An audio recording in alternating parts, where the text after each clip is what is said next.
রাসূলুল্লাহ সাল্লাল্লাহু আলাইহি ওয়াসাল্লামের একজন সাহাবী হযরত ওমর ইবনুল খাত্তাব রাদিয়াল্লাহু তাআলা আনহু ইসলামের ইতিহাসের অন্যতম শ্রেষ্ঠ সাহাবী এবং দ্বিতীয় খলিফা।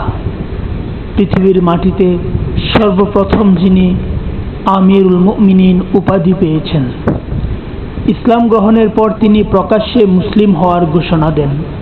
তিনি সাহসিকতার সাথে কুরাইশদের অত্যাচারের বিরোধিতা করেন এবং ইসলামকে প্রকাশ্যে চর্চা করার পথ প্রশস্ত করেন। তার শাসনামলে ন্যায় বিচারের চূড়ান্ত নজির স্থাপন হয়। ধনী গরিব সবাই তার কাছে সমান ছিল। বিচার কাজ পরিচালনায় ইসলামী শরিয়া অনুসরণে তিনি কঠোর ছিলেন। হযরত ওমর রাদিয়াল্লাহু তাআলা আনহু এর শাসনামলে পারস্য ও রোম সাম্রাজ্যের বিশাল অঞ্চল মুসলিম শাসনের অধীনে আসে। তিনি প্রশাসনিক বিভাগ, বেতন ব্যবস্থা, দাওয়া বিভাগ প্রভৃতি প্রতিষ্ঠা করেন।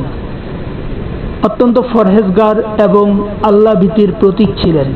রাতের অন্ধকারে তিনি শহরে ঘুরে ঘুরে সাধারণ মানুষের অবস্থা পর্যবেক্ষণ করতেন। হাদিসে আসছে, রাসূল সাল্লাল্লাহু আলাইহি ওয়াসাল্লাম বলেন, ইন্নাল্লাহা জাআলাল হাক্কা আলা লিসানি ওমর ওয়া কলবি, অর্থাৎ আল্লাহ উমরের জবান ও হৃদয়ের মাধ্যমে সত্যকে প্রকাশ করেন। একাধিকবার রাসূল সাল্লাল্লাহু আলাইহি ওয়াসাল্লামের মতের সাথে তার মত একমত হওয়ার পর ওহী অবতীর্ণ হয়েছে, যাকে বলা হয় মুওয়াফাকাতে ওমর, অর্থাৎ ওমরের সম্মতি সমূহ।